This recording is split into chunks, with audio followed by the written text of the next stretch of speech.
पुराने जमाने की बात है। दूर एक बड़ी सल्तनत थी जिसका नाम नूराबाद था। ये शहर बहुत खूबसूरत था। ऊंची ऊंची दीवारें, बड़े बाजार, मस्जिदों की अजान और हर तरफ रौनक। मगर इस रौनक के पीछे एक सच्चाई छुपी थी। उस सल्तनत का बादशाह बहुत जालिम था। उस बादशाह का नाम सुल्तान जफर था। शुरू में वो अच्छा शासक था, मगर धीरे धीरे उसके दिल में घमंड आ गया। उसे अपनी ताकत पर बहुत नाज था। वो गरीबों पर भारी टैक्स लगाता, जरा सी गलती पर सख्त सजा देता और किसी की फरियाद नहीं सुनता था। लोग उसके डर से कांपते थे। शहर में अमन तो था, मगर दिलों में डर था।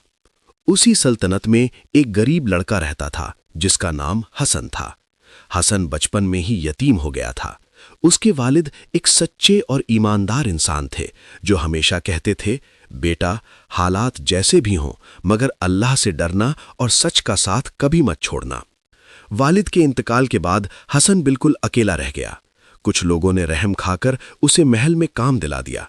इस तरह हसन महल के बादशाह का एक छोटा सा गुलाम बन गया। महल बहुत बड़ा था। संगे मरमर के फर्श, सोने के झूमर, रेशमी पर्दे, हर चीज शान और शौकत से भरी थी। मगर हसन के लिए ये सब मायने नहीं रखता था। वो सुबह फजर से पहले उठता, वुजू करता, नमाज पढ़ता और फिर अपना काम शुरू करता। वो महल की सफाई करता, घोड़ों को चारा डालता, पानी भरता और बड़े नौकरों के हुक्म पूरे करता। दूसरे गुलाम कभी कभी चोरी करते या कामचोरी करते, मगर हसन ऐसा नहीं था। वो जानता था कि चाहे इंसान न देखे, मगर अल्लाह सब देखता है। एक दिन महल में खबर फैली कि बादशाह ने नया फरमान जारी किया है। अब हर गरीब किसान को अपनी फसल का आधा हिस्सा महल में देना होगा। लोग रोने लगे।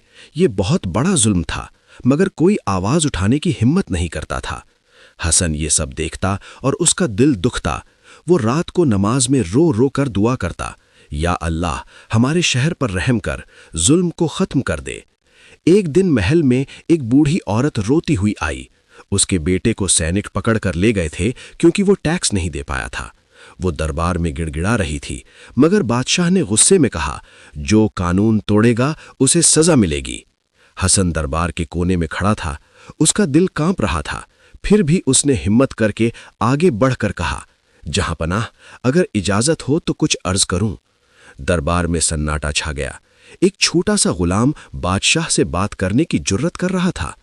बादशाह ने तिरछी नजर से देखा और कहा, बोल, क्या कहना चाहता है? हसन ने झुककर कहा, हुजूर, रहम ताकत को कम नहीं करता बल्कि बढ़ाता है।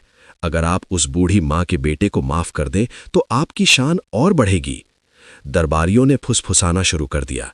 कुछ को गुस्सा आया कि एक छोटा सा गुलाम इतनी बड़ी बात कर रहा है, मगर बादशाह कुछ पल चुप रहा। उसने पहली बार किसी की बात में सच्चाई महसूस की, मगर उसका घमंड अभी भी बाकी था।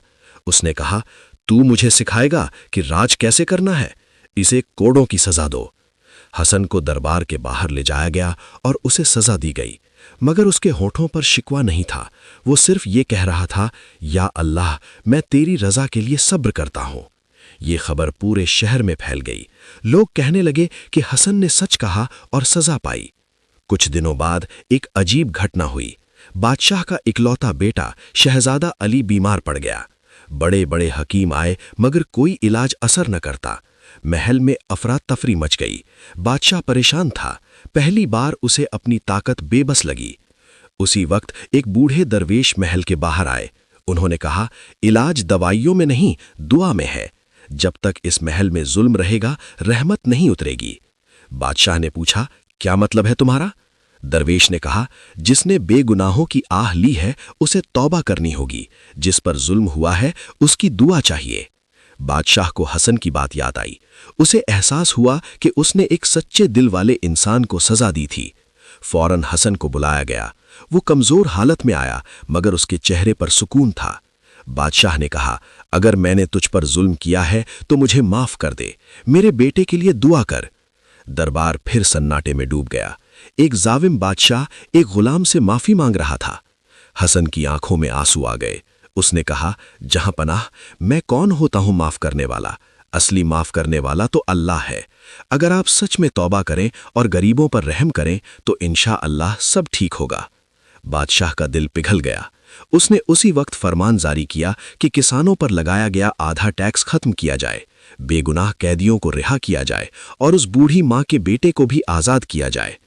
حسن نے وضو کیا، 2 رکعت نماز پڑھی اور شہزادے کے لیے دعا کی۔ کچھ ہی دنوں میں شہزادہ علی کی طبیعت بہتر ہونے لگی۔ محل میں خوشی کی لہر دوڑ گئی۔ بادشاہ نے سب کے سامنے اعلان کیا کہ آج سے حسن میرا غلام نہیں بلکہ میرا مشورہ دینے والا ہوگا، میں اسے آزاد کرتا ہوں۔ لوگوں نے اللہ کا شکر ادا کیا۔ حسن اب آزاد تھا، مگر اس کے دل میں گھمنڈ نہیں آیا۔ اس نے بادشاہ سے کہا، حضور، اصلی آزادی تو انصاف میں ہے۔ اگر آپ انصاف سے راج کریں گے تو سلطنت خود مضبوط ہو جائے گی۔ دھیرے دھیرے سلطان ظفر بدل گیا۔ اس نے ظلم چھوڑ دیا اور غریبوں کی مدد کرنے لگا۔ دربار میں فریاد سنی جانے لگی۔ شہر میں امن ہی نہیں بلکہ دلوں میں سکون بھی آ گیا۔ لوگ کہتے تھے، ایک نیک غلام نے ایک ظالم بادشاہ کو بدل دیا۔ حسن نے کبھی اپنے لیے محل یا دولت نہیں مانگی۔ وہ سادہ زندگی جیتا، مسجد میں جاتا، غریبوں کی مدد کرتا اور لوگوں کو صبر اور سچ کا سبق دیتا۔ وقت گزرتا گیا اور نورآباد ایک مثال بن گیا۔ جہاں پہلے ظلم تھا وہاں اب انصاف تھا۔ اور لوگ آج بھی کہتے ہیں، حق کی آواز چاہے کمزور ہو مگر اگر وہ سچی ہو تو ظالم تخت بھی ہلا دیتی ہے۔ یہ کہانی ہمیں سکھاتی ہے کہ صبر، ایمانداری اور سچائی کبھی بیکار نہیں جاتی۔ ظلم چاہے کتنا بھی طاقتور کیوں نہ ہو، آخر کار حق کی ہی جیت ہوتی ہے۔